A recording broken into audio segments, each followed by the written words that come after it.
Hello everyone, welcome back. Christian Shreve, bestboxingbets.com. We're talking about Duran, talking about Floyd Mayweather Jr.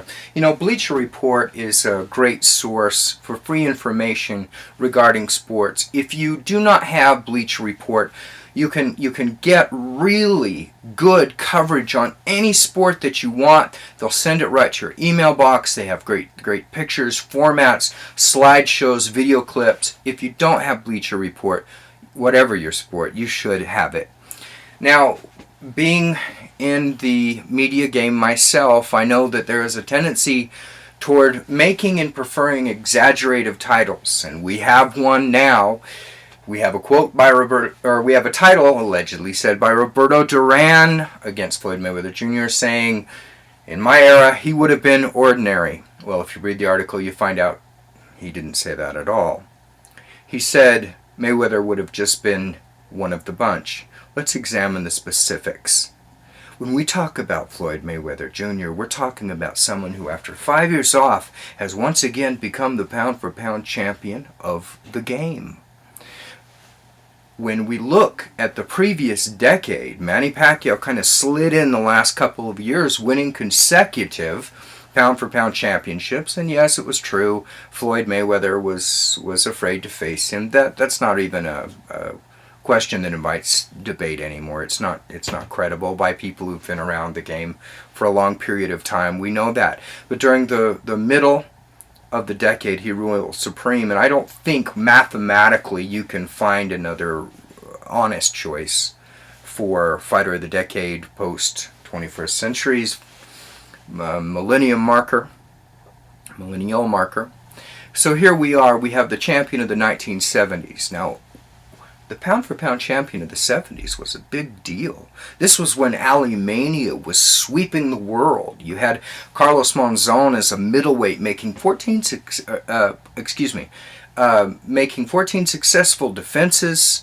You had Bob Foster, this extraordinary left hook bomber in the light heavyweight division. Many great lighter weight fighters. Jose Napoles was probably a good contest for Sugar Ray Leonard or Sugar Ray Robinson. Just extraordinary fighters. Out of all of them, pound for pound, not only was Roberto Duran considered the pound-for-pound champion of the decade, but regarded by many, based on his performance in that decade, as the #1 lightweight of all time. Into the 1980s, he brought this formidable talent as a whirlwind, upending Sugar Ray Leonard in their initial fight.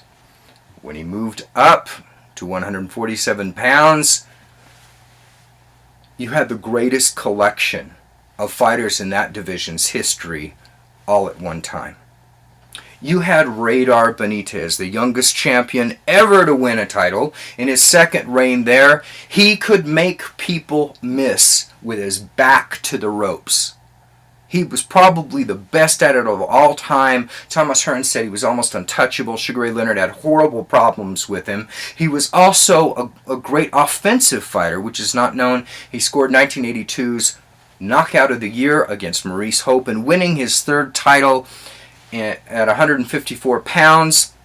You had Pepino Cuevas, the guy who allegedly has broken more bones of opponents than any other with that great left hook. He had a brief, memorable run as the WBA welterweight champion. Some would even include Carlos Palomino, the welterweight who went on to acting fame in that group for a moment.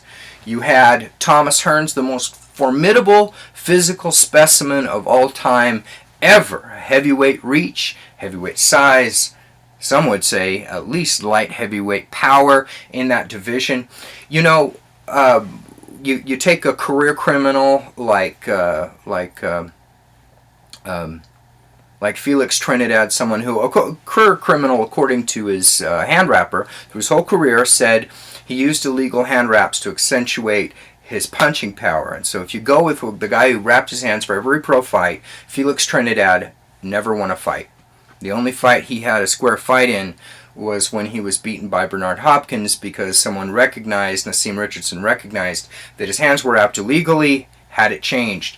So when you look at Felix Trinidad, who's considered an extraordinary welterweight puncher, you have to realize we have no idea if he was or not, because we never saw him legitimately win a fight according to his hand wrapper. Even by loading and illegally doing his hands that way, he couldn't hit as hard as Thomas Hearns did legitimately, or Pepino Cuevas did legitimately. These men had extraordinary power. Then you had Duran, who would swarm over guys with that three-step offense. Heel toe guy, as Angelo Dundee said, fierce mind, mercurial offense. Two divisions above, you had the Iron Man, really haggler, never legitimately down in his entire career.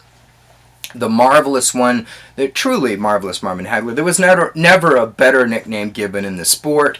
And right below that ceiling was the guy who outmarshaled the general in showmanship, outmarshaled Hagler, outpsyched the little intimidator Duran, outboxed the great boxer Benitez. And then what did he do? He turned around and ended up out-punching the greatest offensive threat the welterweight division has ever had since the prime of Sugar Ray Robinson. I'm speaking of Ray Leonard, Sugar Ray Leonard. And you had all these guys. So when you say that Mayweather was just part of the bunch, what a bunch that was. That was an extraordinary group of fighters. And tactically, for Duran to say that he belongs in that is a compliment to Mayweather. Now, when you look at the other remarks he said, Duran was quoted as having said that in the first match against Jose Luis Castillo, Mayweather should not have received the decision. He also said that Mayweather's fight with Oscar De La Hoya was, in his opinion, a draw. Well, look, everyone has close calls. Everyone does. Let's not forget that even in Duran's decade, he avoided his number one challenge, Edwin Brouet, for a number of years before finally facing him. Duran refused to give Ken Buchanan, from whom he won the lightweight championship, a rematch. The guy gave him a shot at the world championship. It ended with Duran hitting him in the groin, and he refused to give him another shot at the crown, ever. As well as that, he lost to his ultimate rival, Esteban de Jesus. Yes, it was a close fight with Castillo. Yes, it was a dead-even battle with Oscar De La Hoya. But most great fighters at some time or another benefit from a close decision. We have to say at this point that, yes, Mayweather had a little of that. Duran, you did too. Now, when you go to the third statement, Duran said, look, we knew how to deal with guys. There aren't any great boxers around. There isn't anyone exactly like this that people in this decade are dealing with, and that's why Mayweather stands out so much. There is no one better equipped and better qualified to speak on this, and less objective to speak on it. Roberto Duran has been critical and competitive with everyone he's ever faced or was scheduled to face. I mean, he hated Alexis Arguello and never even got in the ring with him. And so when you look at it, you have to say, when you're dealing technically with Mayweather's game, you have a guy who, unlike Duran, is always in superior condition. You want to get a better guy in better condition, you have to go to somebody like Marciano. Historically, no one in the last 20 or 30 years of the game is in better shape than Floyd Mayweather Jr. Brilliant offensive, defensive timing, utilizes this cross-arm defense, now being called the Philadelphia Shell, flawlessly. Timing, think about it. Can you go in front of a mirror and stare at a mirror for 48 minutes without blinking? Most people can't. Mayweather can, because his concentration is perfect, his control complete from bell to bell. And for those people like Teddy Atlas, who I love, but I have to differ with at this point when he says, well, Mayweather, he's the best we have now, but back in the day, listen, dozens of consecutive world-class opponents have fallen short. Dozens of them have failed to beat this man. This guy has one of the longest undefeated streaks at the world-class level against anyone. So I could understand Duran feeling competitive against him, and yes, there's no one or there are times when there are greater periods of movers or greater periods of punchers or greater periods of whatever. But really, when you examine Floyd Mayweather's career tactically and technically inside the squared circle, he's been a marvelous fighter. Now, with all that said, how would he match up against Duran in the 80s? Hearns, Leonard, Benitez. Well, we started talking about the Bleacher Report and the quotes from Duran. We're going to end with the Bleacher Report. A few days before the bout with Canelo Alvarez was announced, the Bleacher Report did a highlight on the most evasive, most disgusting displays of what they considered cowardice and a refusal to do their job in the whole sport.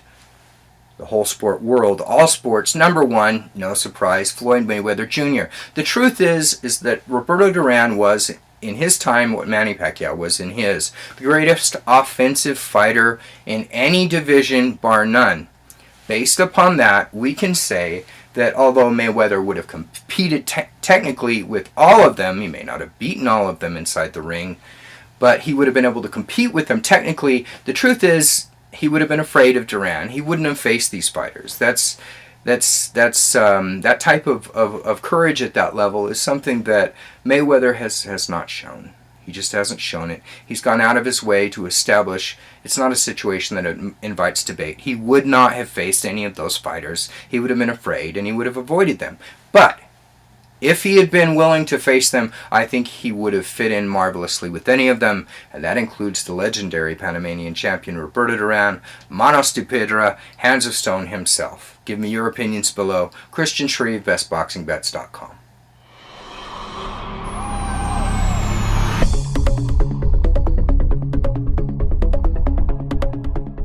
I'm Christian Shreve, and I'm here to tell you about why I think you should own my new book, Money Boxing, which is on sale now. Money Boxing has something for everyone, whether or not you know anything about boxing. You're about to receive a backstage pass into a world of glamour, corruption, and intrigue. And you're going to learn about the system, which is the only thing the casinos have had to fear in a long time. You can own Money Boxing by clicking on the link below now. I think you'll like it.